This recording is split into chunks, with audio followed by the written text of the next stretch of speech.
Ya, Assalamualaikum warahmatullahi wabarakatuh.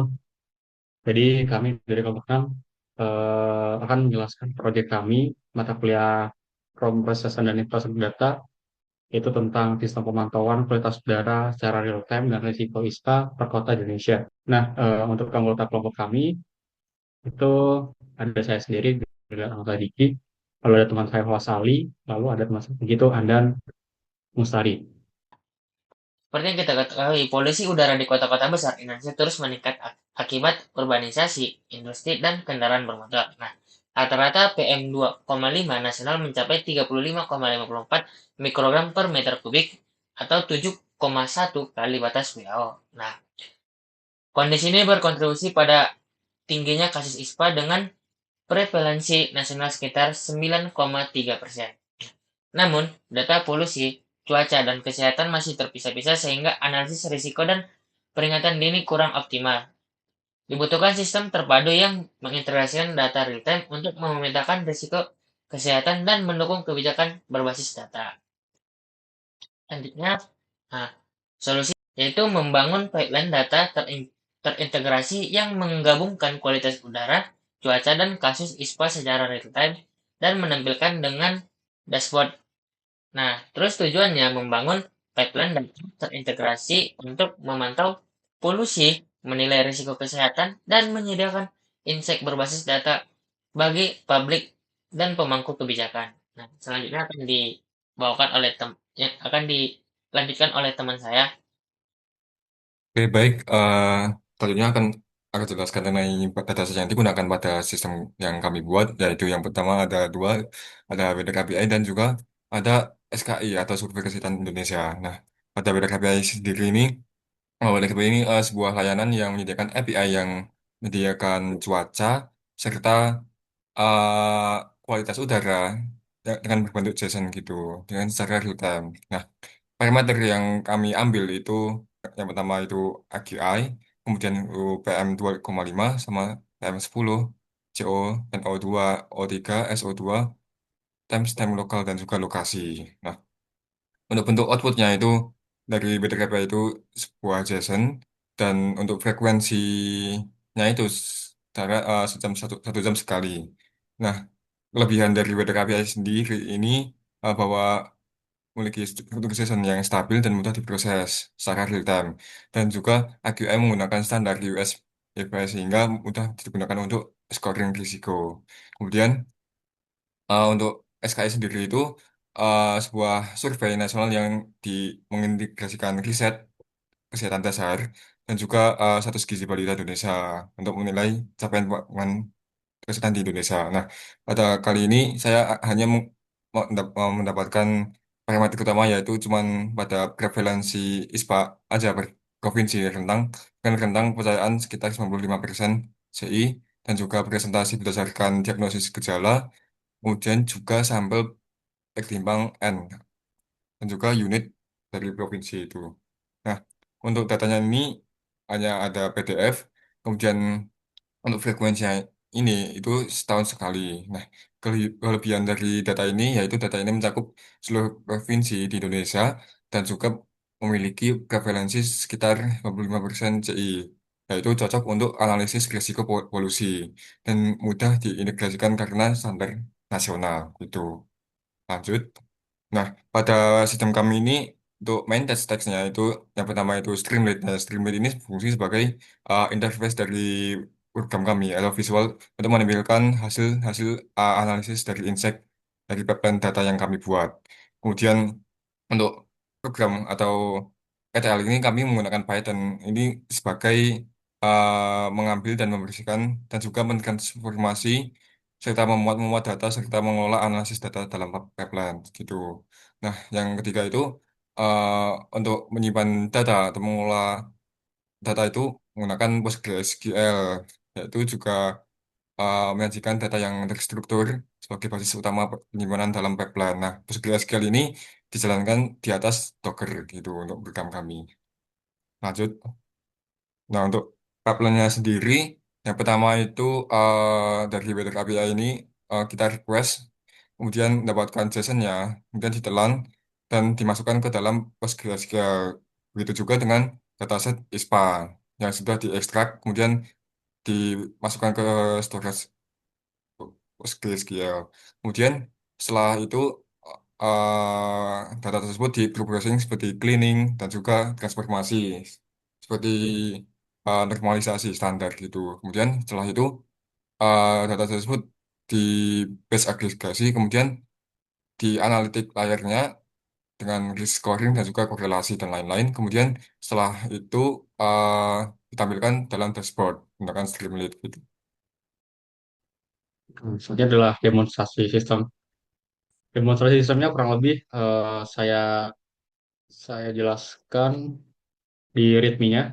Nanti di README-nya ini bisa dicek di GitHub di repo kami yaitu yang ini. Nah ini.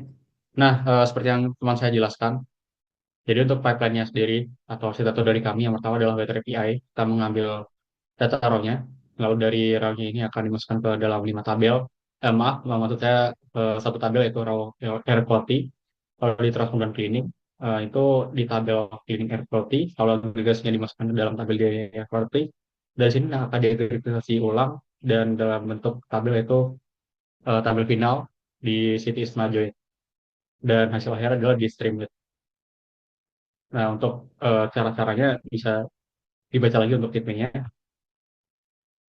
Nah, mungkin untuk ininya, mungkin setup pertama sejak awal kalau misalnya memang belum pernah melakukan setup dari repo kami itu bisa melakukan clone terlebih dahulu, lalu nanti bisa melakukan menjalankan init database-nya, lalu juga bisa menambahkan data-data untuk ISPA-nya karena data-data yang di sini itu adalah data yang fix dari dataset yang kami temukan yaitu data ISPA 2023 untuk masing-masing provinsi di seluruh di Indonesia.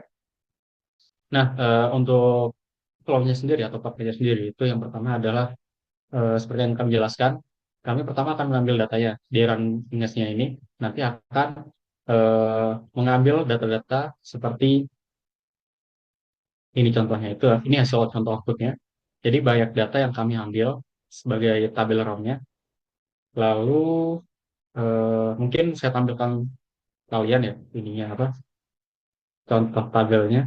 Karena akan menggunakan Docker, maka bisa tampil melalui port yang ada di kontainer, yaitu ada di localhost. Saya lupa localhost berapa, sepertinya 5050 portnya. Ntar loading. Ya. Jadi untuk yang tabel raw quality kurang lebih seperti ini. Jadi itu adalah data raw-nya. Nah, setelah diproses atau di insert ke tabel raw-nya, nanti selanjutnya adalah dimasukkan ke dalam tabel clean air quality. Tapi sebelum dimasukkan itu akan melakukan eh, normalisasi dan juga dilakukan cleaning dulu atau memilih field yang dipilih terlebih dahulu supaya tidak semuanya di ini. Seperti ini misalnya US Finance ini dinormalisasi menjadi AKI. Lalu setelah itu dan tabelnya kurang lebih seperti ini ada di field. Nah, di sini ini juga mempertimbangkan timestamp-nya. Jadi tidak akan bisa tabrakan jika ada timestamp yang sama. Tuh. Nah, setelah itu kami melakukan agregasi harian per kotanya dan dimasukkan dalam tabel daily air quality. Sebenarnya kurang lebih itu akan mengambil dari data sebelumnya dan akan dilakukan rata-rata atau diagregasi melakukan average untuk per harinya untuk PM25, PM10 dan sampai yang humidity-nya. Nah, setelah itu dari daily ini akan masuk ke dalam daily air quality.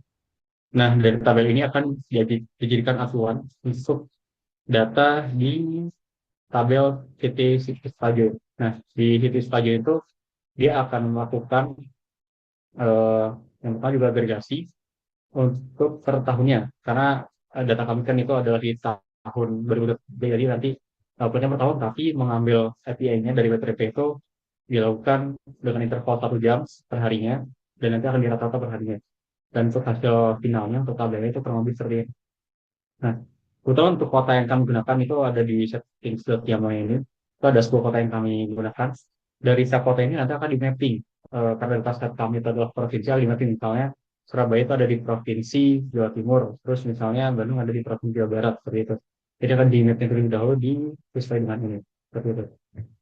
Nah, setelah di mapping nanti akan disesuaikan lagi dengan relevansinya di tahun 2023 untuk setiap provinsi. Nah, ini adalah hasil akhir tabelnya. Nah, untuk melakukan visualisasi, kami menggunakan Streamlit. Tinggal run. Ya, mungkin sebelum saya menjelaskan dari Streamlitnya, mungkin saya pengen melakukan demonstrasi terlebih dahulu untuk pipeline dari main.py kami. Ya, dia akan melakukan ingest dari web API dan akan melakukan agregasi sampai hasil akhir di tabel ISPA. Nah, apabila kita cek di database-nya, di bagian admin, dia akan terupdate nilainya. Tapi terupdate nilai itu dari rata-rata per hari. Jadi kalau misal nanti di run dalam interval tertentu, misalnya 5 menit itu tidak perubahan, itu emang wajar karena datanya mungkin masih sama gitu. Nah, datanya sudah terupdate untuk PM25-nya dan yang lainnya sudah terupdate di tabel akhirnya. Nah, di sini juga pasti akan terupdate, cuman tidak akan apa ya, tidak akan seberpengaruh sebesar itu karena ini kan juga masih dalam hari yang sama dan tidak per tahun juga kan itu kan ya kan. Jadi mungkin perubahannya tidak sebesar itu. Oke, di refresh. Seperti ini kurang lebih. Nah, untuk visualisasi dari streamingnya mungkin saya jelaskan sedikit. Jadi berdasarkan dataset kami yaitu relevansi 2023 dalam 1%, semakin tinggi PM25 PM25-nya dia akan semakin cara logik itu akan semakin tinggi relevansinya karena artinya kualitas udara itu kan semakin buruk gitu kan. Nah, tapi karena data kami adalah data set 2023, mungkin ada beberapa yang kurang sesuai gitu. Mungkin untuk contoh yang sesuai dulu ya, itu yang ini. Dia itu PM25 per tahun itu kecil, sekitar 11,91 untuk Kota Makassar. Oh ya, dan ini maksudnya berdasarkan ya provinsinya. Ini provinsi, ini provinsi juga ini. Tapi nanti ada keterangan kota yang di sini. Nah, mungkin untuk contoh dalam Makassar yaitu 11,91 untuk tahun 2005 dan dia cocok sesuai dengan datanya 2023. Dia itu sekali hanya 0,1% dari penduduk di Kota Makassar itu yang terkena ISPA. Nah, mungkin kurang sesuai seperti ini di Medan. Mungkin untuk alasannya itu dulu di Medan mungkin PM25-nya apa dia dulu itu bersih dan sedangkan sekarang di tahun 2025 ini berdasarkan datanya itu M25-nya itu tinggi jadi tidak sesuai dengan dataset yang ada mungkin dataset yang lainnya juga sesuai itu adalah Jakarta ini yang paling tinggi bahkan sesuai banget karena PM25 memang tinggi banget dan dia 35% penduduknya dari Jakarta itu ya maksud saya Tangerang itu terkena ISPA seperti itu. Dan untuk peta sebarannya yang hijau artinya itu adalah semakin tinggi yang hijau itu adalah semakin rendah PM25-nya, sedangkan yang makin merah itu adalah kualitas data yang makin buruk. Seperti contohnya adalah di provinsi-provinsi yang ada di sini. Itu ada Depok, Jakarta, Bekasi, dan Tangerang. Oke, mungkin penjelasan untuk demonstrasinya cukup seperti itu. Ya, jadi untuk simpulannya proyek kami berhasil mengumpulkan data untuk mencari polusi dan menghubungkan dengan data Satispa. Nah, untuk dokumentasi lengkapnya atau source code lengkapnya ada di GitHub kami di sini. Dan mungkin untuk tambahan supaya bisa menambahkan apa ya, menambahkan running otomatis. Kalau misalnya nanti di deploy ke server itu bisa menggunakan ini, tapi masih kami belum push ke GitHub karena untuk demonstrasi aja secara manual.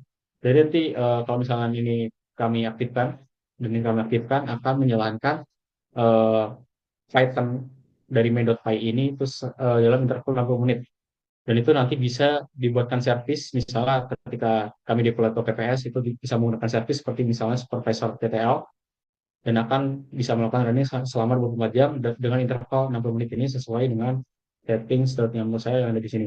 Jadi seperti itu. Terima kasih. Assalamualaikum warahmatullahi wabarakatuh.